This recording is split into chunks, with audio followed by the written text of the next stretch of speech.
Hey everyone, welcome back to OC Outdoorsman. Well, we're off to a late start this morning. It's a little before 8 o'clock and we're just now getting on the water. We're going to head out to the bait barge. I made a few modifications to my bait tank. I'll show that to you later. So we'll see how the fish hold up today. We'll be heading north towards Salt Creek and I will be targeting the kelp forest.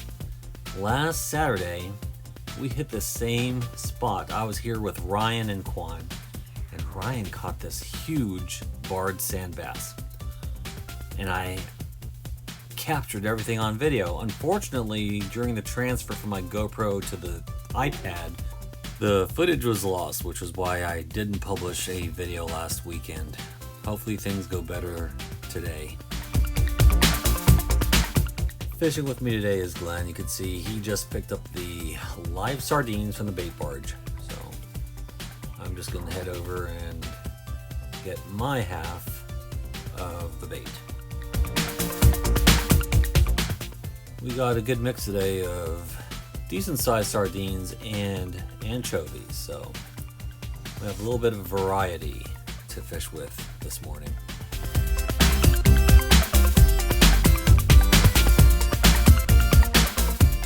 On our way out to Salt Creek, I decided to throw a few casts towards the rocks here.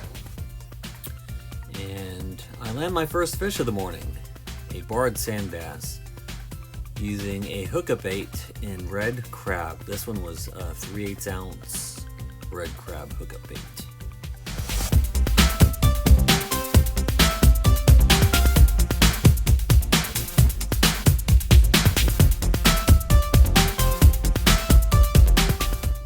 Here I am at the kelp forest, which is now at the southernmost edge of the strand. I've submerged my GoPro into the water to give you a better view of this kelp. Do note that the visibility isn't always this clear. As you know, I used to do quite a bit of spearfishing and I also scuba dive, and it'd be nice if the water was always this clear. At this point it's around 10:30 in the morning and low tide has just rolled in, so the kelp is right there on the surface. But for some reason, the fishing here was really slow today. I didn't land a single fish in the kelp beds.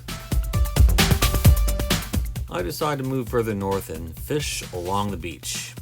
And I managed to land this little calico bass. You can see the sardine hanging out of his mouth there. It's almost the same length as the calico bass himself.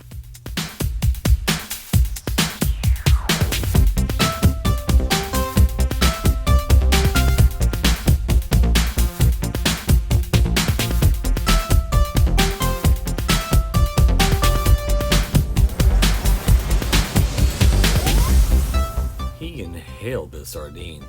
It was really tough trying to get the hook out of his mouth.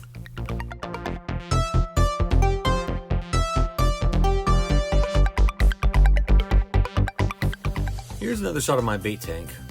At this point, the bait's been in there for right around 6.5 hours, and I'm going to dunk my camera here to give you a better look at how lively they are. As you can see, the sardines did quite well, and the anchovies, they're notorious for dying off, and I only lost maybe half a dozen or so. Overall, they did quite well. I'm going to close the lid here to show you one modification I made to the bait tank. As you can see on the side there, I have mounted 2 rod holders. One of the advantages of using a cooler of this size is the ability to mount accessories to it. Here I'm just inside of the break wall and I'm releasing the few remaining sardines and anchovies from my bait tank. Oh, one other modification I forgot to mention earlier is that I mounted the aerators to the left side of the cooler there. I simply used Velcro for this. I avoided drilling into the cooler because I wanted it to maintain its ability to maintain the temperature of the water inside of the cooler. By the way, the second smaller aerator is just a spare that I found while going through my fishing gear the other day. Here I'm approaching the landing point of Baby Beach and was again surprised to see just how many people were on the beach. I've never seen it this crowded. If you recall the video I took from my Memorial Day fishing trip out here, the beach was pretty crowded, but boy, today it was even worse.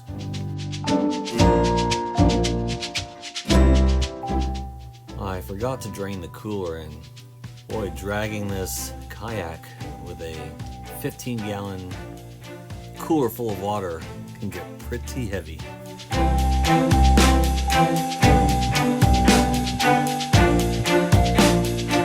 We covered around 9 miles of water today. Here's a screen capture from my Strava app. Well, thanks you guys for watching, and please subscribe and give this video a thumbs up.